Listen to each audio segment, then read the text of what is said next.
Hello, hello, hello, everybody. It's Venus from We Are the Voice for the Silence and Feel Good. We are here again with the Discussion Podcast, and we are going to be explaining some of the upcoming events. So, I just want to remind everybody to go to care2.com and sign the Malachi's Law to protect domestic violence and child abuse victims. Again, it's care2.com from Malachi's Law. So we have quite a few guests here today who are going to explain their events that they have coming up.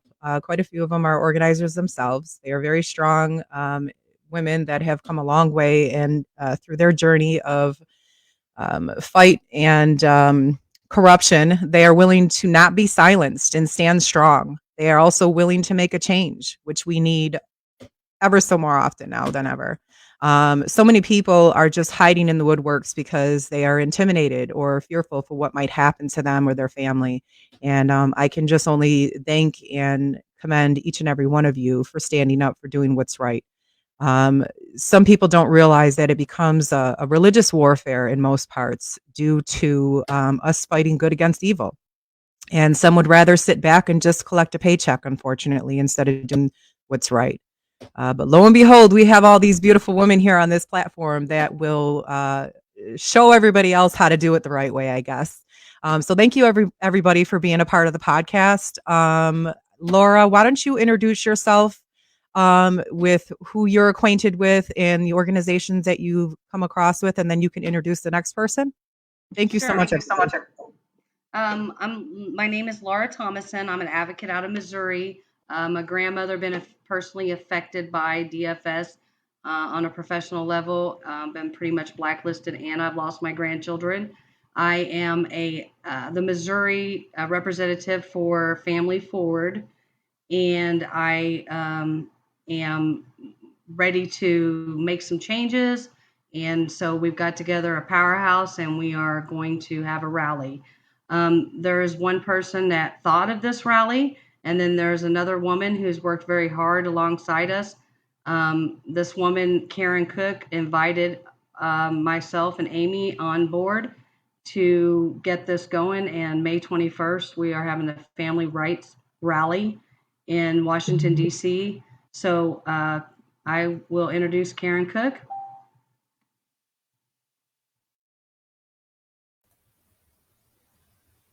Hello, everyone. Can you hear me? Yes, we can hear you. Very good. All right. Well, yep, we're going to have a rally. And this was my dream. I lost my great-grandson to the court system, to DCFS, and I fought with everything I had, just as so many other parents, grandparents, and great-grandparents have done. In my case, it's the great-grandmother. I had this little guy from the day he was born, and his parents, who both had disabilities, for 10 months. And then, because something may happen in the future, not because something had happened, but something may happen in the future, they came and removed him. And it was just more than I could bear. And I have dedicated it took me about a year and a half of dealing with them. And then I just got flat out mad and started going to all the Facebook pages and researching. And then I said, we had to make a difference. And these two ladies have stood by me since around August of 2021. That's when this started. I told my daughters we were going to have a rally, and they said, "Oh, Mom." And I said, it's going to be in Washington, D.C., and we're going to change laws.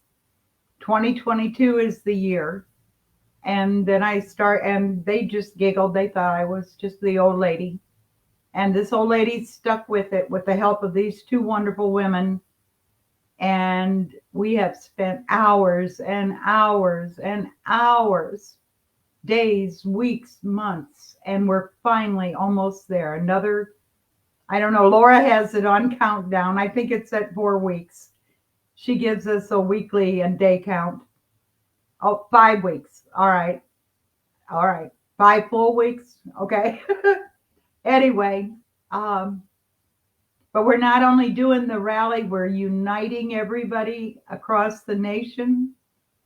And we're already in the midst of finalizing the rally, which is a major job, already building for the next event. And I'm not talking about a rally, I'm talking about where we will go as unified parents, grandparents, Facebook pages, platforms, organizations, where we will go next, what the next step is going to be. And we really don't know ourselves, but we're not going to stop. And it'll be wherever God leads us to get this job done. And now I want to introduce Amy Holabar from Parents Assisting Parents Network. Amy? Oh, I got. Hello, everyone. My name is Amy Holabar, and I am here with the two fantastic women. Been the three of us have been banging our heads together and pounding our fists on the table and working diligently to create a rally that unifies organizations and groups throughout the United States, and we even have people affiliated with us from Kenya, and I believe we have England, and we have Australia. So what we're experiencing regarding the child welfare system and the family courts is not limited to the United States. This is a worldwide situation. My appearance in all of this began in 2018 with false allegations after operation, and now continues on in the family court system. We all have a stake in this, and it's gotten to the point now where we all need to raise our voices. We need to unify. We need to find those resources and those individuals within our areas, within our states. We need to unify and finally come together with one voice and say enough is enough. Our children, our grandchildren, our nieces and nephews are not your source for revenue. Rally, excuse me. The rally is May 21st, obviously 2022. There are going to be numerous organizations represented there. We have some spectacular people who will be speaking. A lot of what we're going to be doing is providing information, providing resources. And one of the most important aspects of this rally is creating a giant network throughout the United States. And like I said, we'll have, there will be some people there from Canada. But it's important that we all come together, that we all network. And once we come together as one voice, we will be heard. This is the year. We're seeing cracks in the system. The laws are starting to be tightened up. We're getting legislation passed. We're rewriting laws. People are starting to be held accountable in the courts. I think it's important that everyone finally step and speak up. And I see right below on my screen, I see right below me, we have Hope Wagoner, and I'll let her take it from there. Hi, everybody. Thanks, Amy. Can you guys hear me? Yes. Oh, great, great. First thing I want to say is thank all you women for paving the way.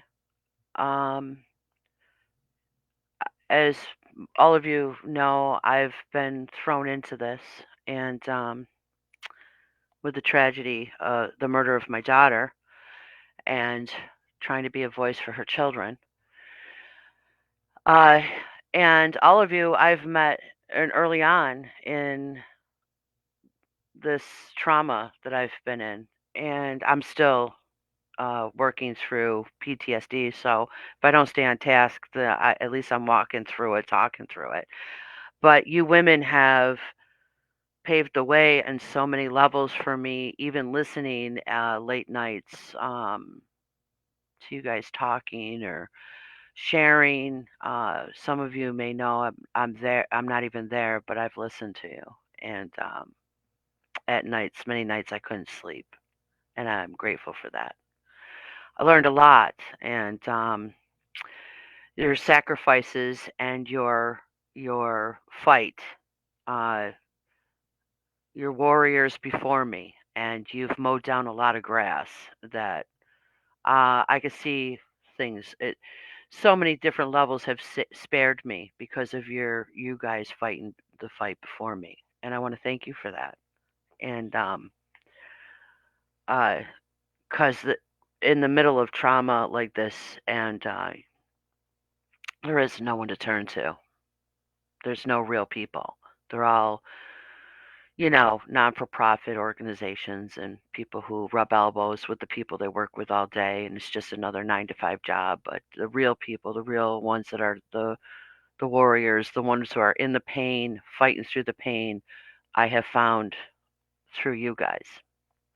And so I'm able to go on. I'm able to keep fighting and network some more, meet more people. I've seen we've come from all walks of life, all different belief systems,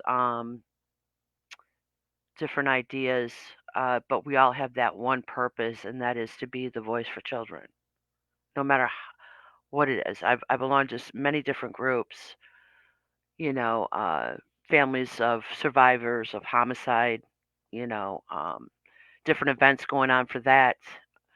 There's a lot of negative stuff going here on in New York. I'm in upstate New York. I'm near the mountains, so I'm not like a city folk. I'm a country girl, and I've lived out west, and so I can honestly say even downstate with the real New York City type of people, they're on board with us. And there's so many things going on, Long Island, Queens.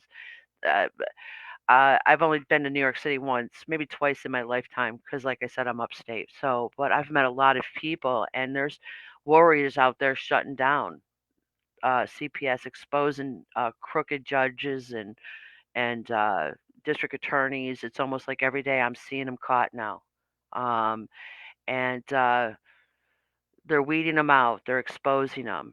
Uh, so I plan on being a part of the march and different events going on in Washington. And I know there's one this weekend, Saturday. It's the New York convoy, which kind of branched off of the big convoy they're having, the grassroots movement there. I remember when all this first happened to my family, I said, "My God, this is a bigger fish than me. I'm gonna need a miracle." And next thing you know, we got the grassroots movement. So we needed that, just like um, Amy was talking about. This is it. This is 2022. Karen mentioned it. We need to make some changes for the future for these children. And I've never paid attention before. I'm guilty of that.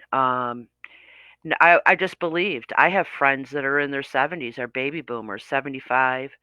They're angry. They're angry, and they want to be a part of this. They just don't know how, and they feel helpless. Their grandparents. They just don't know how, and they haven't had any tragedy like we've had. But we just trusted our government. That's all. And now we see things much clearer. So I want to participate, get the word out. I've been doing. I did a podcast. I want to introduce you women to these other women that have freely opened up the door for platforms to get your voice out, like on a radio show, another podcast, exactly what Tina's doing. Um, they are in it with us. They're survivors. They're warriors, and they're freely opening up. This one woman, she just says, "Buy me a cup of coffee." She doesn't want any money to get on her podcast, and she's got a lot of followers too. Like what Tina's doing, we're all pitching in. And I want to pass that all on to you. I also came across a few attorneys that reached out to me. One guy, he used to be a federal prosecutor. He came out of retirement because of the overreach of government on our children, and he decided to do a class action suit against different school districts. But through all this, he put out a free webinar of how to legally do a citizen's arrest against a public official. And I'm going to pass that on to you guys. It's a free webinar. So there's different actions and stuff. So I hope, I just want to thank you all for being there. Uh, I, I'm looking forward to meeting everybody. My husband will be with me. We'll be on bicycles because we ride bikes. We got some of those electric bikes, and we're going to kind of get away from what we're dealing with here for a couple days, kind of put our vacation in with it. And that's our new normal. Our new normal is participating on our vacation time to be a voice for children. And I just want to thank you, ladies, for listening and being there. Yes, definitely. Thank you, Hope. You have a strong voice. I'm sorry for your loss. Can't imagine. Thank you, Laura. So, Carrie, I know when we spoke earlier, you were speaking of a postcard. Would you mind sharing the postcard information in detail for people?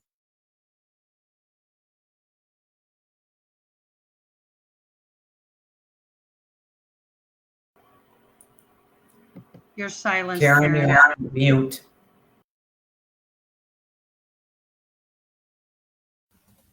Oh, you do have it. Okay. Yes. I started I think it was probably the first chat room connected to Family Forward in Illinois. Kimberly Lowe helped me establish it. And from there, we had parents in there talking and sharing and supporting each other. They've now become advocates. And I said, well, we need a way to reach people. So Laura was showing you the postcard there that got created. I ordered 2,000 of them. I have 1,000 left. And we started mailing those out to all the legislators and the Democrat, Republican senators, representatives in Illinois. Illinois is just absolutely falling apart. CPS, DCFS, whatever you want to call it, is very shaky right now. We have two commissions, one by the minority leader in Illinois. Another one is being led by Representative Tom Weber. And we also have a commission, I just found out about this a couple weeks ago, occurring within the Supreme Court system, because the Supreme Court is not liking the fact that family courts are quiet. They want to see videos and they want to hear the audio from court cases instead of just reading the, transcripts. And so Illinois is in a lot of trouble. The director is being held in contempt of court on 8 different charges for holding children too long beyond medical treatment in hospitals, mental health, et cetera, because the foster parents are quitting in Illinois. They don't like the way DCFS is treating them, and they're not trusting that they're really doing the right thing. Caseworkers are quitting.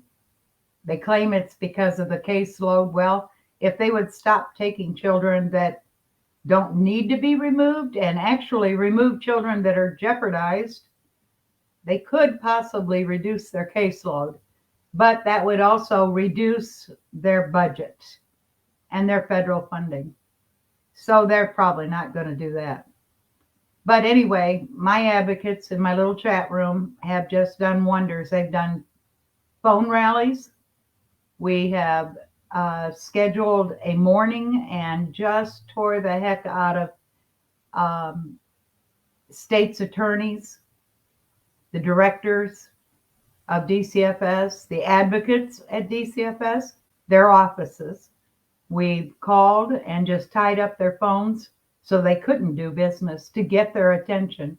At the same time, mailing letters and emails to these different players in this system. And it has made a difference. Right now, because we do have everything stirred up here in Illinois, we have now focused the postcards to go to Washington, D.C. all of this month. And they're going to senators and representatives' desks and to let them know we're going to be there May 21st. Now, these cards can be used in any state. They're not, it doesn't say a state name on it.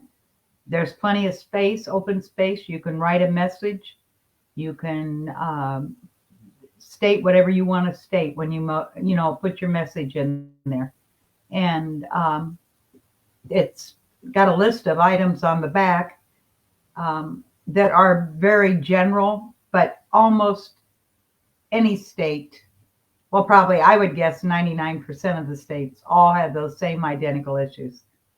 And so it fits wherever you go.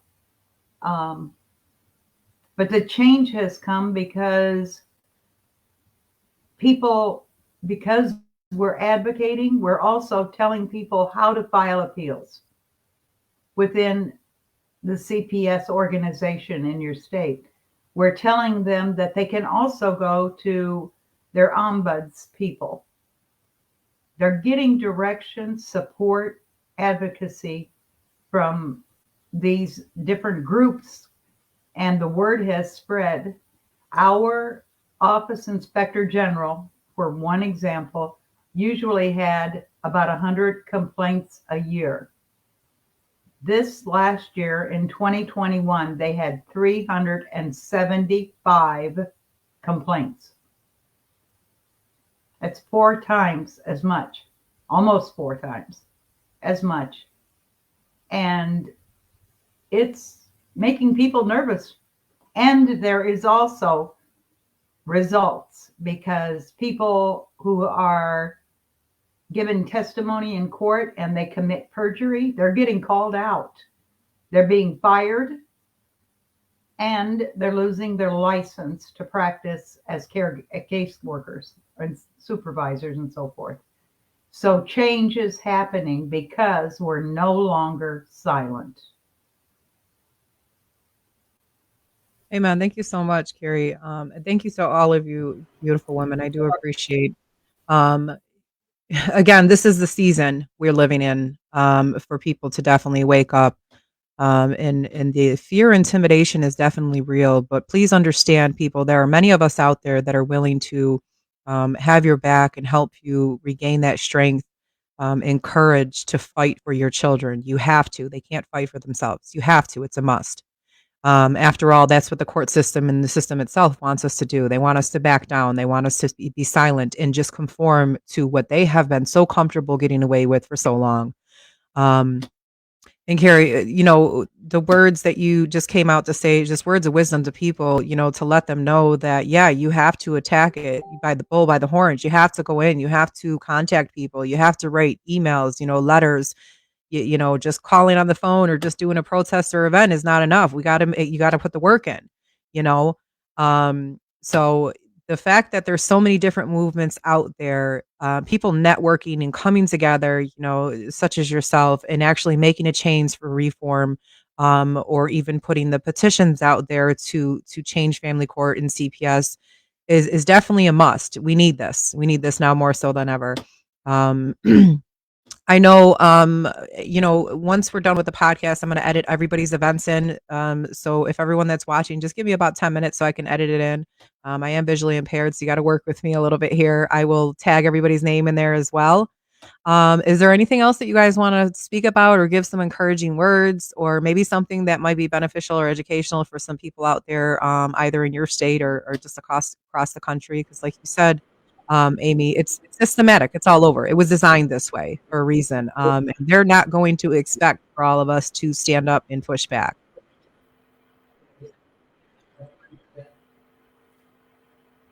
I think it's important to remember that our movement is for reform.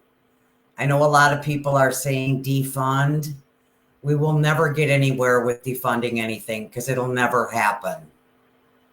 You know, you need to speak up. There are, through this podcast, you've been introduced into 3 separate entities, which is Forward in Missouri, Family Forward in Illinois, Family Forward in Minnesota and Wisconsin, Parents Assisting Parents Network. Look into these pages and ask questions. There are a plethora of people out there that are willing with you. They're willing to help you find information. They're willing to help you find resources. There's nothing that honestly is out of bounds when you're asking for help regarding children or grandchildren. We just need to keep moving this forward. We're gaining some momentum, and I think that it's just going to be a year for our cause. Remember, people say it's not anything that I have to worry about. Still, you have to worry about it. We don't live in a NIMBY society where people say, not in my backyard. And people need to understand that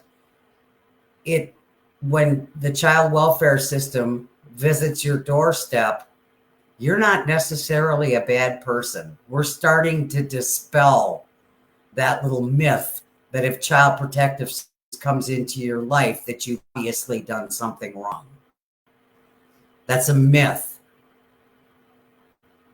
And we are dispelling it. So please, anyone listening to this podcast, stand up, speak up, join with us, and I guarantee your voice will be heard. Most definitely. I know before I get off, there is Michelle Chan, who is in charge of organizing the protest for families taken in California. That is May 11th at 3:30, Sacramento, California. Like I said, I'll edit everything in for you guys later as far as details are concerned. Okay. You're silenced, Tina. Thank you. So we also have another event coming up called Justice for Kids Convoy. That is May 16th at 11 o'clock, and that is on Gold Road, Kingdom City, Missouri. Again, like I said before, I will edit all these events in there. Anyone else that has any events that want to add to the podcast, you can privately message me and we can just add it into the details. Please, guys, just don't be scared. Like Amy said, reach out to people. There's so many groups out there. There's so many admins out there and organizers out there, and we're all trying to do the same thing. You know, this is all about our kids and in the fight for them. And again, like she said, to reform, not to abolish, to reform. You know, there are programs out there, very few in between, but there are programs out there that have helped some children that were definitely in desperate need of these programs. Unfortunately, we have to weed out the bad people and basically filtrate some new ones in. And that's what the purpose of all of this is to help our children, let them get the programs, keep families together, you know, keep grandparents and kinship care together, and unite and stay as one. And after all, that's pretty much what family court is supposed to represent. So it seems as if we as organizers and admins have to teach them how to do their jobs. And again, we do all come from different walks of life, but we're all here and we're all here for the same reason. So don't be silent, speak up and stand up. Does anybody else have anything else to say before I close out? I just wanted to say also, everybody, May 21st, it's at the Washington Memorial in Washington, D.C., 1 to 6. Please be there because there's a great speakers with a lot of information. You're going to leave with information, so we just hope to see you there. If I could, I'd just like to add, Tina, you guys all made great points. I just don't want to beat around the bush on, to the facts. The facts are that we have uh, very wrong people in power, and we all have to really pay attention to this. That somehow or another, it has infiltrated within our family structures, and their goal through training, through everything, is to overpower us as a people. And if I could, anything that I've been working on for myself is educating myself in the constitutional rights of what we have. They're God given rights, and we have more power than a lot of these people in politics. And if we could set our own personal politics aside and our own ideas of who should be in power or whatever, we're losing our liberties. This has been my experience. When you have your backyard officials calling your home and trying to make you out to be psychologically ill and needing an evaluation, it's time for we, the people, to step up to the plate and say, I don't think so. We're fighting for our liberties, our children's future. But this has been my experience. I've been actually threatened by my own, intimidated and fear mongered to be a voice for my daughter's children. I mean, let's just be honest about it. This is overpower of our government, and they're destroying the American families, and children are dying. These are facts. Here in New York State, I think it was like 724. 724 children have died under the care of our current system this past decade. So, yeah, this is something I can't leave behind. And I know so many other women like us. I just didn't know, and I think that's the problem. I had no idea until it happens to you. How do we break that? How do we network? We got this internet now, and I don't know how to use it very well. I'm learning, but how do we reach out to other women our age and the grandmothers and get them on board and say, we got to leave something a little bit more stronger behind for our children. And right now they're not going to have freedom. They're not going to have a voice if it keeps going. So I just wanted to add that on there, and I'd love to get a copy of that postcard. I'd like to print out a couple thousand myself and pass them out up here. Mail them out. I'll mail them out to my friends down in California, Colorado, New Hampshire. I just need a sample of what you guys are using, and I would definitely do it. So, and I'll see you guys in Washington. That's wonderful. I hope to meet you. Love to Nice meet to you. meet Give you. you a hug. I've talked to you before. Yeah, we have. I've talked with all of you. And through some of this, I know my Facebook was hacked. I started it up again. I think we've all experienced this. I think we are definitely stirring some cages, or rattling the hornet's nest. Don't you think? Yes. Most definitely. Well, that's good. That shows they're definitely Yes. intimidated because we're I doing like being a troublemaker. Yeah, It feels good to make them nervous. Yeah, it kind of They've keeps us made us young, nervous doesn't it? for years and years, and it's time to turn it around and give it back to them. And that's what we're doing. Yeah, we got to get gives you loud. that adrenaline to kind of keep pushing, doesn't it? Because you're doing right, and they can't stand it. They're definitely can't. intimidated by the work that's being done. Well, they better watch out because we're not done yet by far. Yeah. Amy said, Yeah. we've had enough. We We have just definitely began. Yeah, when the women rise, I'll tell you, when we come through the grassroots, that's the way I was raised. We come through the grassroots when the farmers and the truckers and the Ironmen and all them rise, there's going to be a change. watch out. And they're rising because they're rising. We've Yeah, got they are. truckers. We've got the Bikers Against Predators. We've got a lot of different organizations saying enough is enough. Yeah, we got it Enough up is enough. here too. So I'm excited about it, and I prayed for a miracle, and God sent me a convoy. So it's just and all you women who stuck it out to pave the way, I hear you, and we're gonna carry the torch together, and we're gonna get this done. We're gonna get this turned around. So I Yeah, believe in that. I think systematically, we failed to pay attention to something as simple as our children already being influenced and kind of desensitized themselves with the music they listen to and the influence on the social media and what have you. And some part of it has to do with educational system. And with that being said and being done, unfortunately, that's what keeps the children silent as well. Because at a certain age, our children do know right from wrong. They do know what is right, touching what is right emotionally and physically. And they've become intimidated and desensitized themselves and shell shocked, if you would say, due to what they are being influenced growing up and trained to think. And it's done intentionally. So when situations like this do arise, what happens? Our children are backed in the corner and they don't want to speak up. They don't want to tell the right people. They don't want to go to the proper parenting or the proper skills that they need to take in order to make the proper decisions to get them out of those situations. After all, they're children, you know. So yeah, it ultimately leads us to make the way and like you guys all said, rise up. That's my new thing. I actually just got something recently that I trademarked saying rise up rebel. So I'm pretty cool. It's pretty cool to hear that.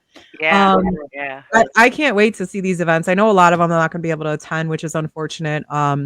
But I do want to participate as much as possible. So just anyone that is going to any of the events, to the organizers or just people in general, whether you're a protective parent or someone that's willing to raise awareness, do Facebook lives, let us all be a part of it and tag as many people as possible, share as many groups as possible, because even though we can't be there physically, we can still spread the word and get the information out there. So please Yeah. don't hesitate. I just want to add too. There's another level that we could all reach out to too, because I'm kind of dealing with this dual court situation. There's a lot of unfortunately, there's a lot of groups out there for parents or grandparents who lost a loved one and things like that. So I got a lot of groups going on there.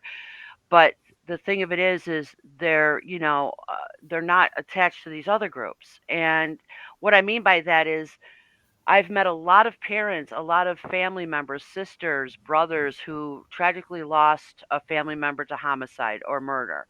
And they're also being affected by the overreach of government. And some of these are unsolved murders of their family members because somebody knows somebody that knows something, and they're all covering it up, and there's money in it, and they're not even getting justice for their murdered family member. So I'm going to pass some of that on to you guys too to share it out because there's people there that a whole another side of group of people that are looking for the same goals we are, and that's justice, and we're taking our country back, and they want their justice for their murdered loved one. We actually have Brian Kinter, who's going to be speaking about the court and judicial accountability. That is one of our main speakers, and that will cover a lot of those different items. That's fantastic. Yeah. We have a very wide range of speakers from medical kidnap, court accountability, the laws, the way the courts run, to I don't know, girls jump in there. I'm tired. We've been on the phone, all three of us, all day long from one meeting to another. organizing, and we had no idea where this was going, and it has really been a task. But the people are pulling together within our group, all our speakers. Each one has a talent and they have something to offer. We say we need a stage, and somebody goes, I got one. We need a banner. I got one. We need a speaker. I got one. Generator. Got one. It's like, it's just Awesome. coming out of the woodwork all over the nation. People are coming with all these things. And we've worked, but we really haven't spent a dime as far as the rally's concerned. It's been phenomenal, just phenomenal. Yeah, we've been sponsored. Some people are just actually, like she said, jumping in from all different aspects, from alienated parents to, from that problem dealing with family court and the guardian ad litems, breaking them all the way to CPS. There's bracelets, yeah, and then Karen's got T-shirts availability, and then Tina, you said, is going to donate some shirts, which we'll talk about also. But my point is that we have worked so hard, and it is so worth it, but it's sweat, long nights, lots of phone calls, the networking has been amazing. It's went from we thought approximately 200 to 300 when we first started to over 1,000 people. So it is unreal, the amount of people that's saying yes, it's about time. Let's do this. I had a group send me a message today. I can't remember where they were from. I got to go back and look, but I think it was out Arizona or somewhere in there. And they said our convoy of parents will be there, and we're picking up cars as we go. They weren't talking about truckers. They were talking about parents, and they're following each other to the rally. I hadn't got to share that with Laura and Amy. I was like, holy smoke. Now, maybe they're talking 6 cars. Maybe they're talking 150 cars. But yeah, they're doing it. They're doing it. And they're ready for change. They're ready. The thing to remember is that we will have several live streams going on. The event will be recorded. We do have podcasters that are going to interview parents regarding Maury. There's going to be several breaks where we have musicians playing, and their name will be drawn for a podcast. So you'll get the opportunity to have a private podcast with, I think, what we have so far, three. So it'll give whoever's there to tell their story. So it's all inclusive. Bring everyone. There isn't anyone that's barred from coming. It's time that we all come together. This is all about unity. It takes a village. You've heard it. Everybody's heard that. It takes a village to raise a child. Well, guess what? Today, it's a village to save. Oh. She freeze? She froze. You froze, Amy. She froze. It's all puckered up too. I think she's going to say something along the lines of, it takes a village to stand up for our children and fight for our children together, united. Principle before personality. Oh, there she is. You froze up, Amy. I filled in the words, but you froze again. Principles before personalities. You know what I'm saying? It has to be, because we don't always see eye to eye with every other advocate. Other advocates, we all have our way, we all have our gift, we all have our means to getting to the same end result, and that is change. But this is a time to put principles before personalities and come together united and stand up for our children. And then, Amy, if you're not frozen, you can say what you were going to say about the village. I'm sorry, I filled in a blank for you.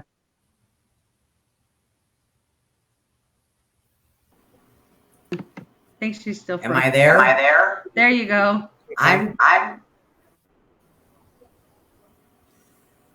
It takes a village to raise a child. Today, it takes a village to save a child. Yes. Those are powerful words, but definitely so true. Yes. It is, and Another it goes thing- back to knowledge. It goes back to educating and knowledge, and catching some type of attention from even mandated reporters and the teachers. I know they're all out there protesting now over the government overreach for masks and their own fight, even with the first responders and people that were lost their jobs during COVID because of mandates, and they have their purpose. But I think they do realize as well that this has opened up uh, the light of what's really going on in this country on all levels with our government. And thank God, because we got to reach out to these people as well. And like you know, uh, Laura just said, it is the principle before personality. It has nothing to do with politics. It has nothing to do with anything else other than the fact of the future for the children and being a voice for the ones who can't be a voice. And let's make these things change. Get these people out of power that are destroying. We don't even have to agree with that, but we could obviously see it. And who else said? Who was it? Amy, you mentioned it was around the world. Yeah, I've see it. We're all seeing it. So this is the time. This is the time. And however I can get the word out to everybody I'm associated with. I'm out there all the time, but I'll take a piece with me Monday when I walk into family court, scared to death because I'm going in front of a judge that can put the gavel down and put a gag order on me, keep me silent, and there's no one here that's going to walk in there with me, and I'll take you all with me. And The good thing is we have your story already, so we can continue. We don't That's have right. You have my story, guess what? and I can look at the judge and say they're coming to get me. So brace yourself. So okay, enough of me. Thanks again, guys. Carrie, did you want to say something, honey? Yes, I do. I think it was Laura said that there's going to be 1,000 people there. All those 1,000 that we know of are people that are aware, have dealt with, have been touched by CPS. The best part would be to have 1,000 people that have never been touched and are willing to hear and stand next to us. So we're doing a press release. It's going nationwide, newspapers, radios, TVs.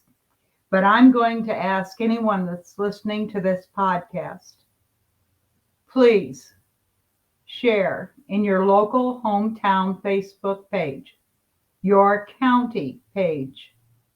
Introduce some of these issues. Expect backlash. People are going to say, oh no, oh no.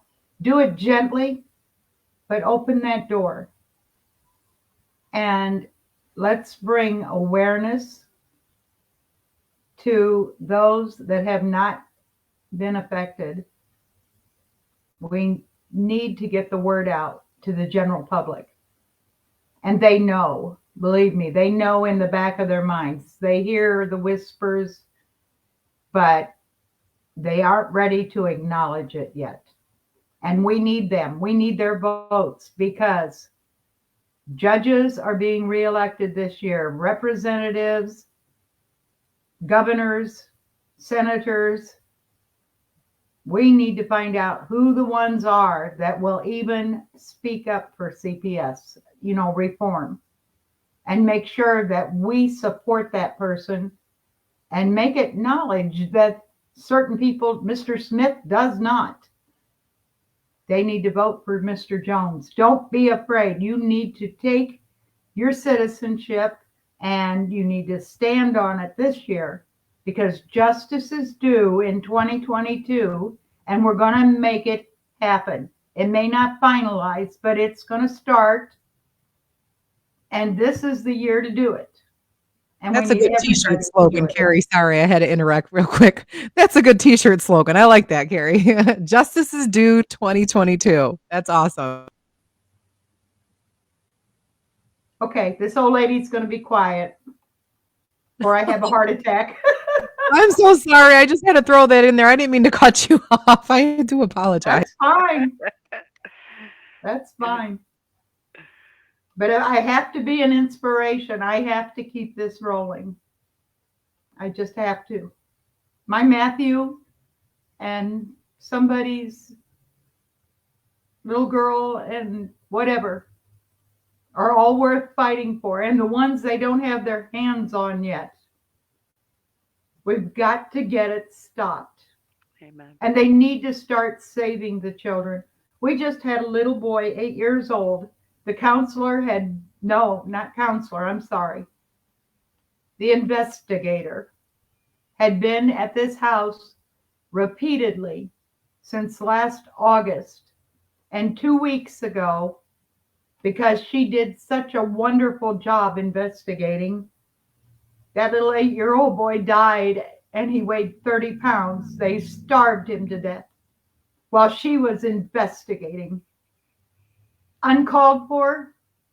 They have a $500 million, I don't know, whatever it is, bond on the parents. But what about charges on that investigator for not doing her job? I'm so sick of it. I'm sorry. No, they don't take the children they don't intervene into the families that need intervention. They take the children that are adoptable. They take the children that are easily passed from foster home to foster home. That's why I lost my first position, which, by the way, Tina, I lost another position fighting DFS.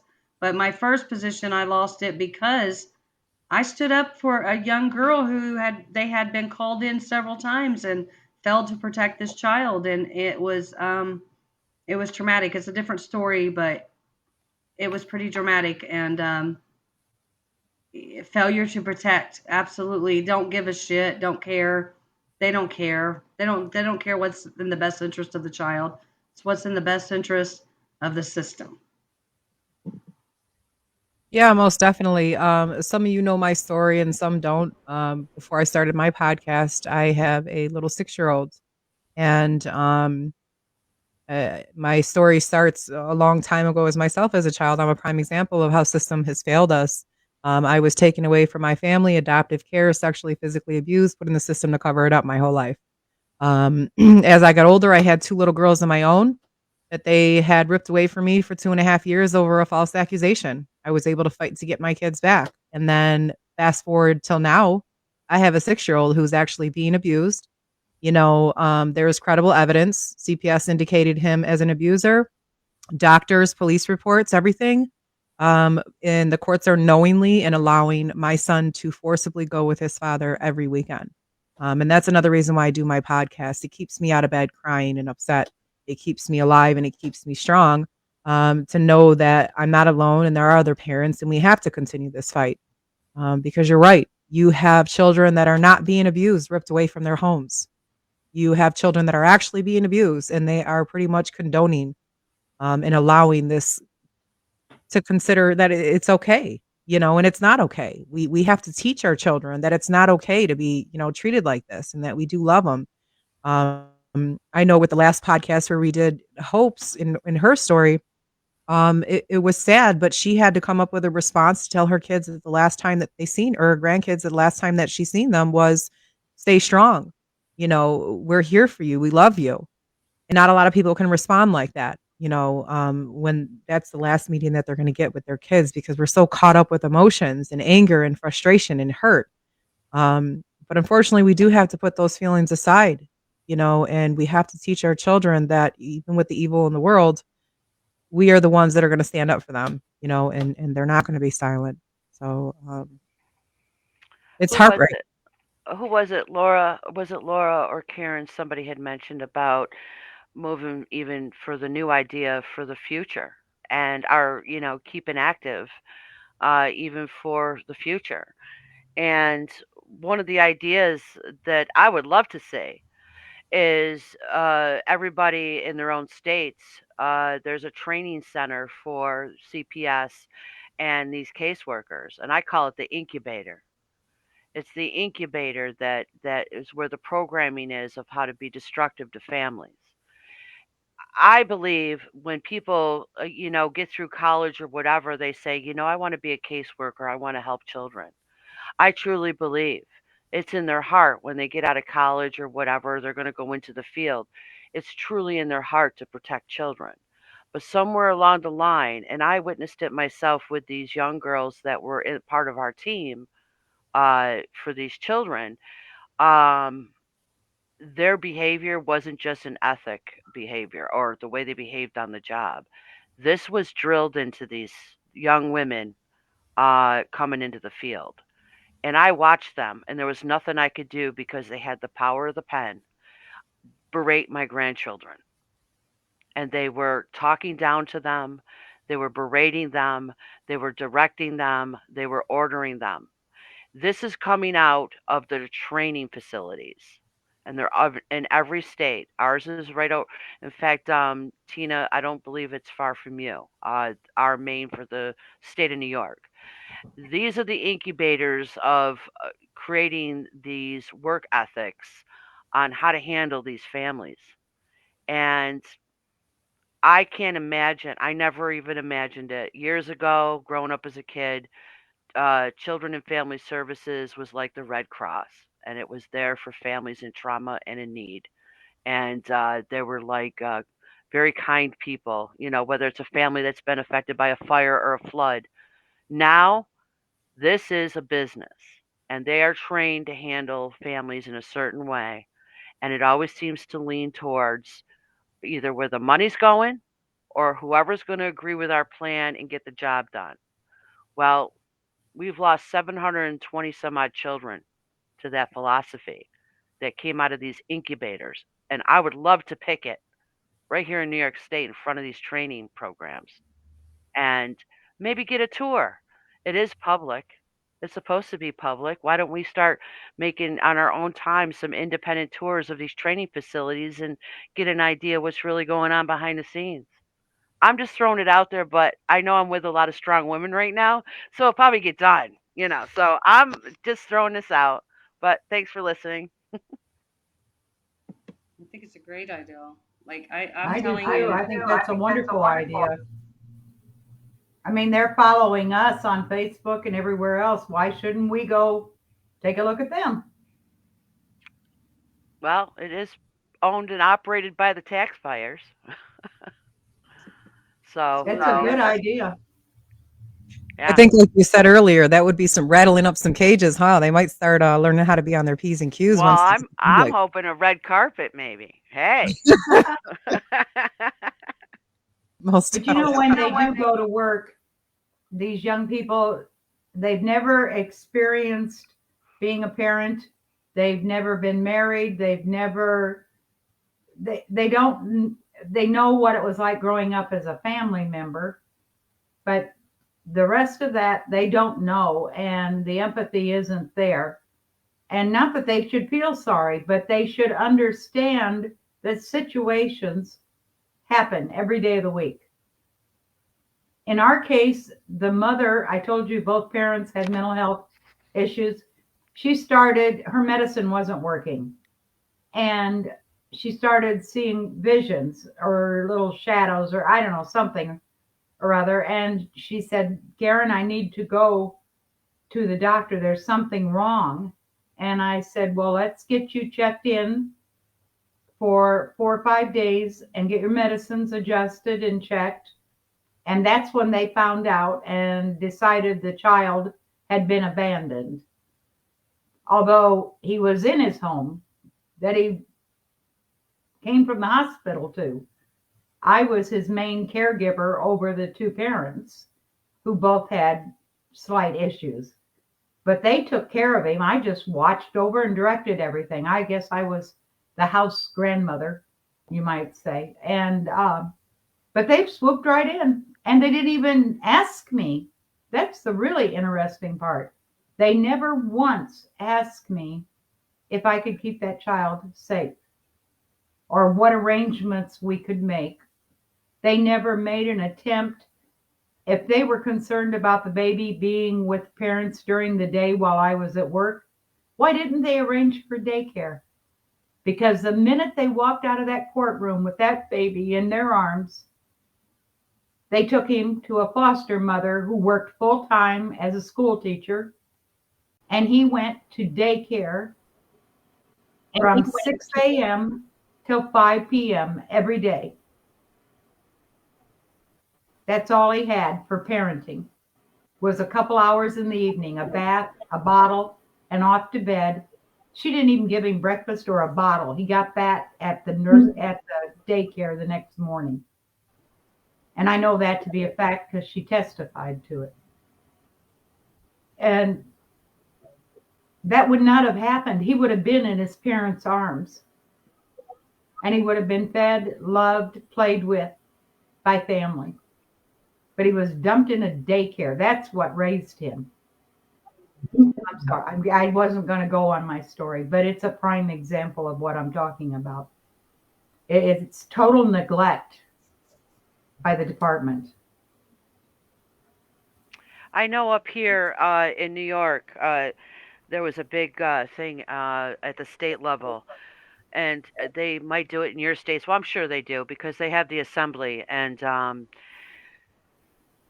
New York State, I just happened to catch this online or whatever. They had opened it up. It was a special committee, and it was opened up to the public, and it was getting public input because, of course, New York State has to submit their request for federal monies. So evidently, the federal government said, "Well, you got to, if you want certain monies for certain programs, you're going to have to prove some facts that this works. We want something tangible." And some of these, non-for-profits, I think there's a big issue with these non-for-profits because there's zero accountability, zero transparency with them. And if our local county governments are subcontracting these not-for-profits and using them as a support system, take a good look at all their people who are donating and doing stuff for the non-for-profit. And you'll see that a lot of them are some of these attorneys and people that work for the program with children. So it's almost like a job security thing. These kind of things have to be really reviewed. They're being misused. And, the county's walking away with a clean record. And actually, the ones that are doing the damage are the front runners, which are the not for profits. So, it's knowledge is power. I had no idea this was going on. And, reach out for the next open to the public assembly and put your name on the list to be a speaker because now you got record. There's one woman who says it all the time. You got to establish a record. They can't get rid of a record. So a public record is probably the best. And that's another way of getting our voices heard to the ones who can make the changes. Put them on the spotlight. And, you know, I there's not a one size fits all, but the only thing I could think of is keep showing up and standing up to and remind them that you guys work for the people. You work for the public. And, we have our laws that represent all of us equally. And if we could start there, I think we can, you know, do a little bit better. My expectations should be no children should end up missing. I think one state is missing 1,000 children out of foster. That's that's another story I heard. That's Missouri. Yeah, this is unacceptable. And how come it's not on all over the news? Let's start It was for attacking a this minute. media. It was for a minute. I got several. I have the Attorney General report right up here somewhere. But yeah, it was on the news. CASA acted like they threw a fit, but it kind of disappeared and faded into, the background. So Yeah. I So continue Amy, to raise hell about it, but I'm sorry, Laura. Amy, I think you have to log off, right? You want to say something before you log off? oh no, I was just saying in Missouri, is they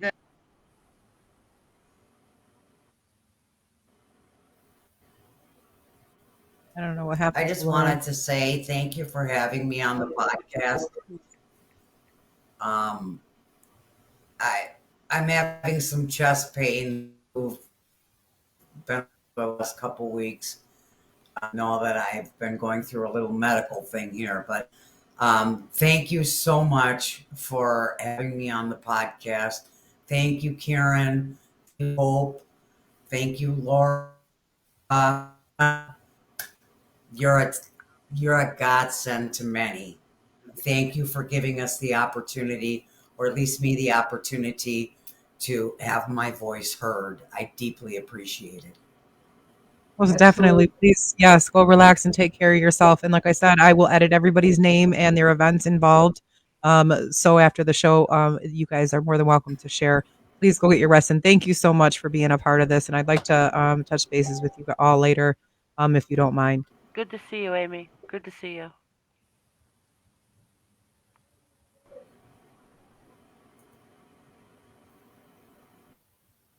Did we lose Laura? No, I don't see her. I don't know what happened.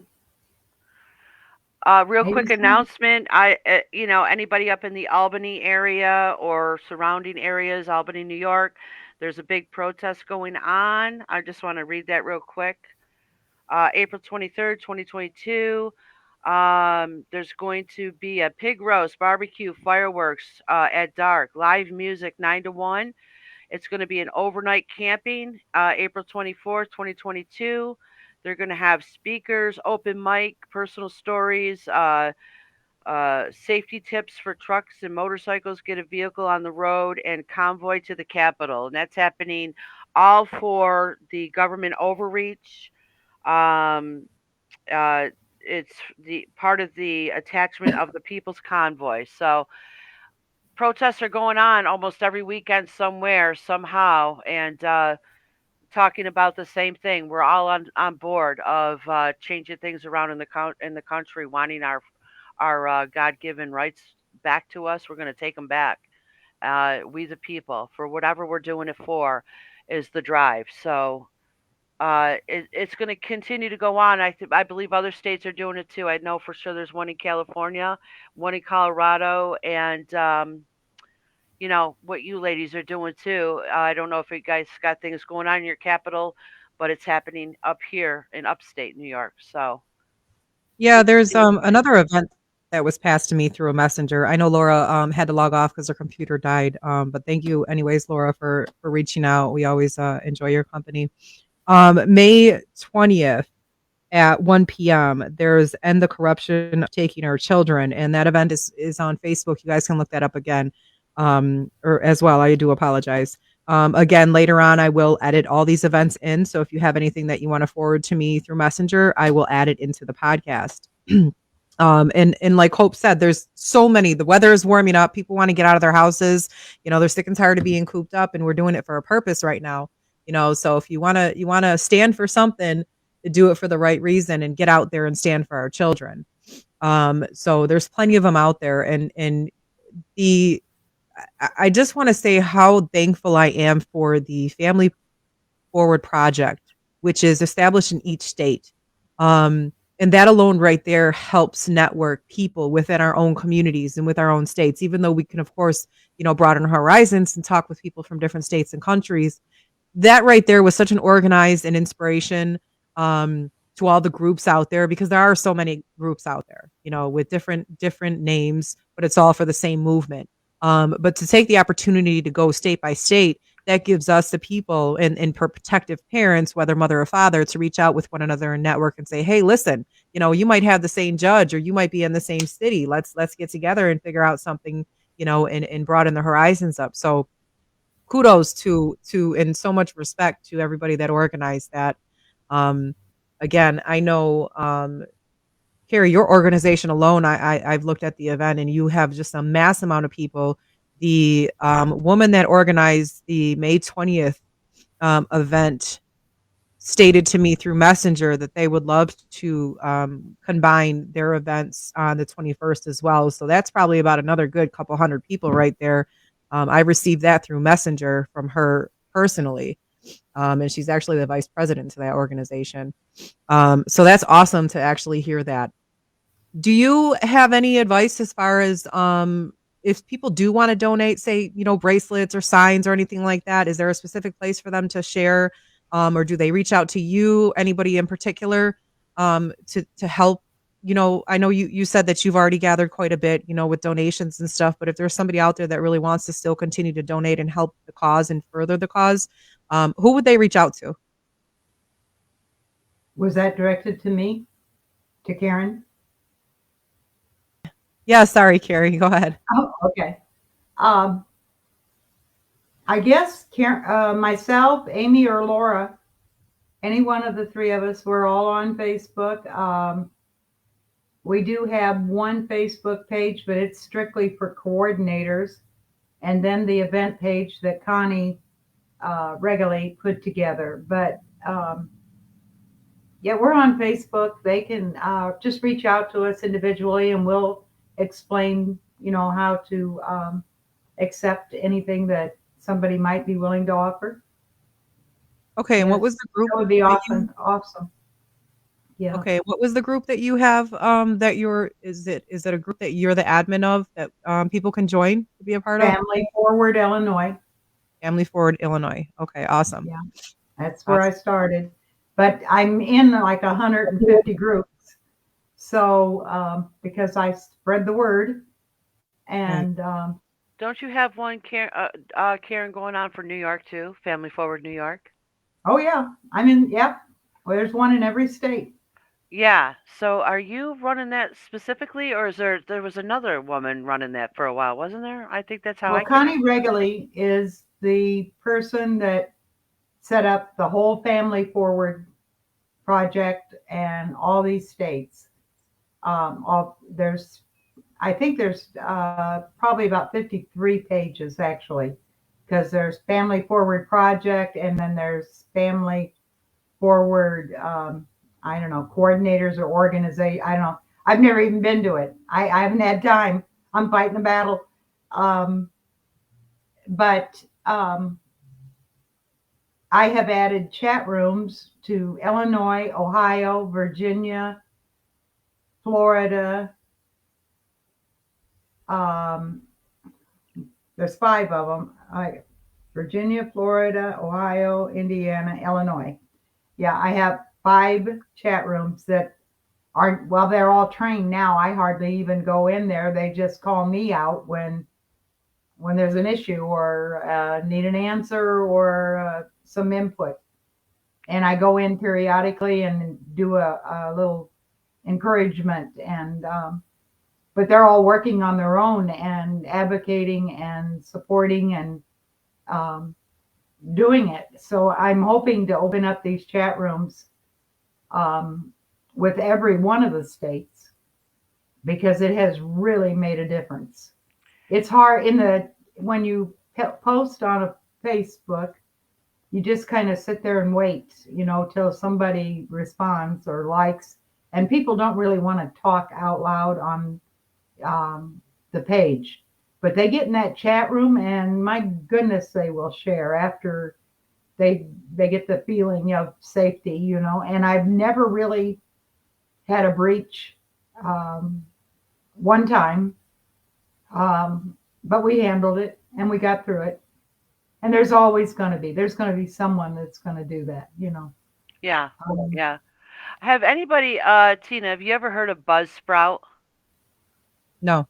Buzzsprout is another form of a podcast community. This is how another way you can get the word out. Um, Marianne Petrie, she runs a podcast. Karen, I'll send you some information on her. She has been using her platform as well to educate about CPS and the uh, court system. She's also a victim of that abuse of CPS, her own personal story. And part of her is opening up the podcast and helping people. So I don't know, Karen, if you want to get on her show, I'll pass her your information. She usually says, yeah, give her my phone number.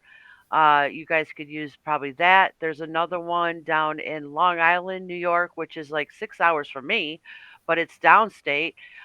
Is a radio show that gets out a lot of information. I just did one on Between the Lines with Jennifer Harris. She's very interested in, government issues or, oversight of government. We got a big problem about bail reform and early release and everything that's going on up here in New York, that some of these hardened criminals are getting out at either age 55 or 15 years, whichever comes first. So, you go murder somebody, you're supposed to serve a life. And this new early release is letting these monsters out back on the street. So, big issues going on up here as well. So, those are some more platforms. I sent in our conversation, we have a group chat going on here in Messenger. I sent you some, you can look at some of those. There's a couple attorneys that are interested in this move uh, that are putting out free webinars, which knowledge has really been supporting me through my fight and listening to other people's experiences. So, um, but there's a lot of victim right groups too that I've connected with. I'll pass them on to you guys as well. I mean, I'm on the site for Family Forward New York. I'm on that. There's also other ones like the 1791 Society, very involved with our human rights. Um, there's a lot of medical people involved with that over the mask issue, but they're also concerned of how uh, this COVID took out a lot of our seniors, and there's zero accountability for that. So there's a lot of people really upset what took place with COVID.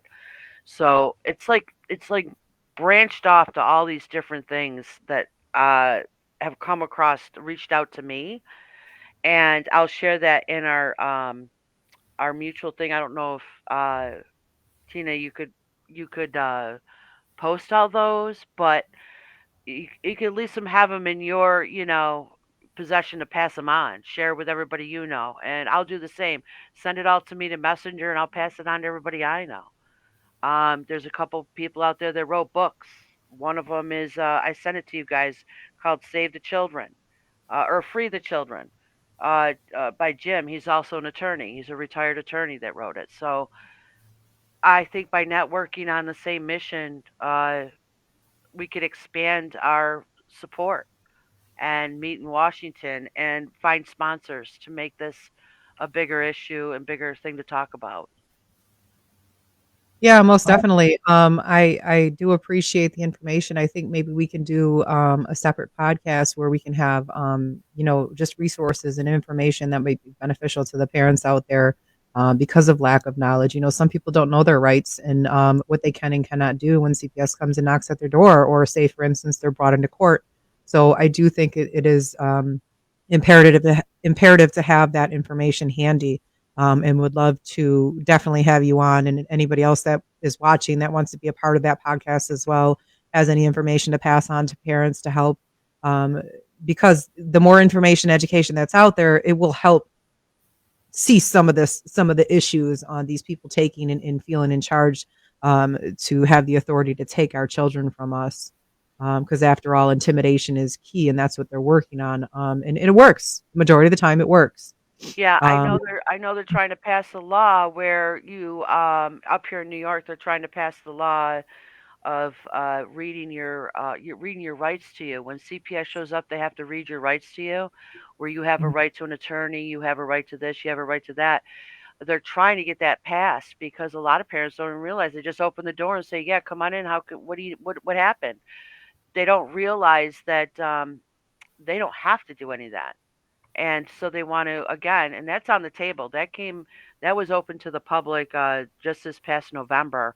That become a law. If CPS shows up at your door, they have to show you, give you a pamphlet with your rights on it and help you read it to understand your rights.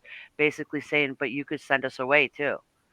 So Well, see, yes, and that's the thing. It goes back to lack of knowledge because these laws can be implemented. That doesn't necessarily mean that these people are going to abide by them and follow them. And that's what our problem is. That's probably one of the main problems here in the yeah, issues. Not only the CPS, but the judges with themselves. They take an oath, to go into office, and state the reasoning for taking that oath is to protect and uphold and also keep families together. And unfortunately, we've seen all too well the total opposite of what's happening. yeah, And again, like we've stated earlier, we all feel it's in our own backyard and it's our own issue, and don't realize how much is happening. But that's another reason why testimony is key, and people need to get their stories out there to awaken the ones that are not, or the ones that are asleep, I should say. Yeah, yeah. so there's a lot of good information that is out there. We need to get it out there. We need to continue networking. Carrie, is there anything else that you want to say before I close out? I don't think so. Um, I do want to say that I talked to Hope probably a year ago, or maybe a little over a year ago. And Hope, you've come a long way.